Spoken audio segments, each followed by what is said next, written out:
Yeah, I think this requires a bit of history here. So LeBron James is perhaps the most popular, or at least one of the most popular NBA stars in basketball.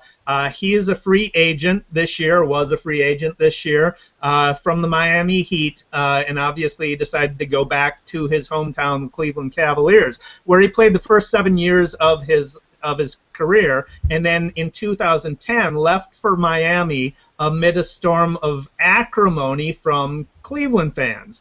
At that time, he staged a nationally televised special on ESPN called The Decision, in which he publicly dumped not just Cavaliers fans, but Cleveland residents felt they dumped Cleveland. He dumped Cleveland itself, right? So felt like it was rubbing their faces, their noses in the dirt.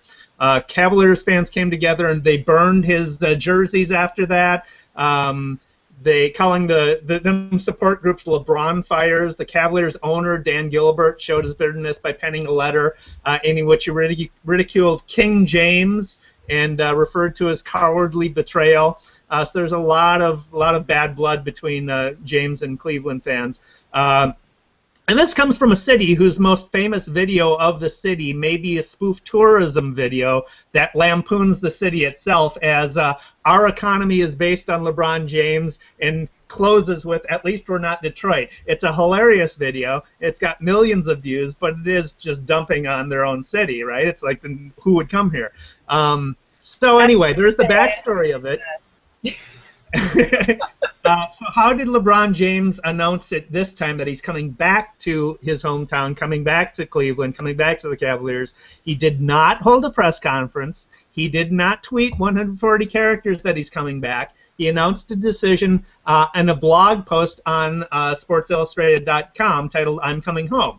And he got his story out. So the brilliance of this is he got his story out in his own words, completely on the record, so anyone can refer to it. He opens with, "Before anyone ever cared where I would play basketball, I was a kid from Northeast Ohio. It's where I walked, it's where I ran, it's where I cried, it's where I bled. It holds a special place in my heart. People there seeing me grow up. I sometimes feel like I'm their son. Their passion can be overwhelming, but it drives me. I want to give them hope where I can. I want to inspire them where I can. My relationship with Northeast Ohio is bigger than basketball. I didn't realize that 4 years ago. I do now." So he is acknowledging the mistakes he made in the past, right, in leaving, and offering hope and offering inspiration during his return. He has to address two audiences, right?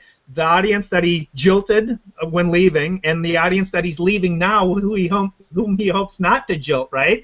So he says, if I had to do it all over again, I'd obviously do things differently, but I'd still have left. So he's not acknowledging it was a mistake.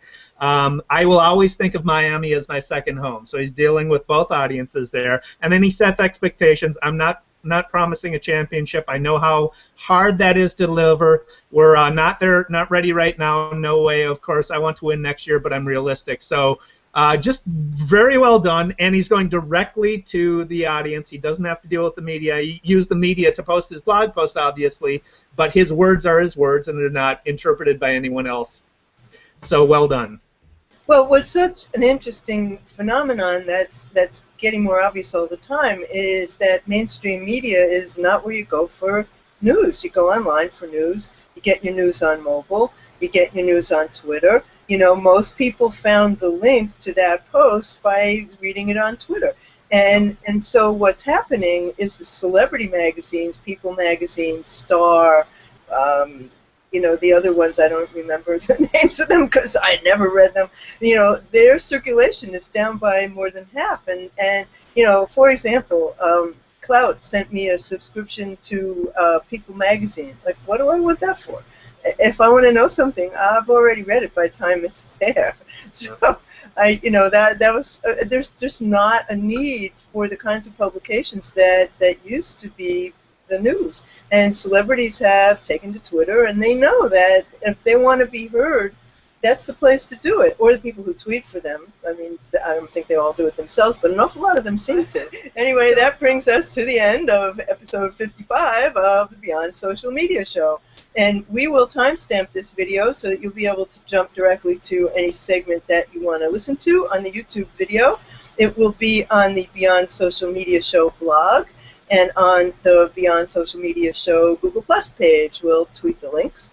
And you can find Dave Erickson online on Twitter at @DErickson. You can find him at eStrategyBlog.com, eStrategy TV. He's on Google Plus, and he's on LinkedIn. He's everywhere. And you can find me. I'm at What's Next on Twitter. My blog is What's Next Blog. I also write a pet blog called Paw Fun. My company is maximum-plus.com for Google Plus events and training. And we'll see you next week on the Beyond Social Media Show. Thank you so much for joining us.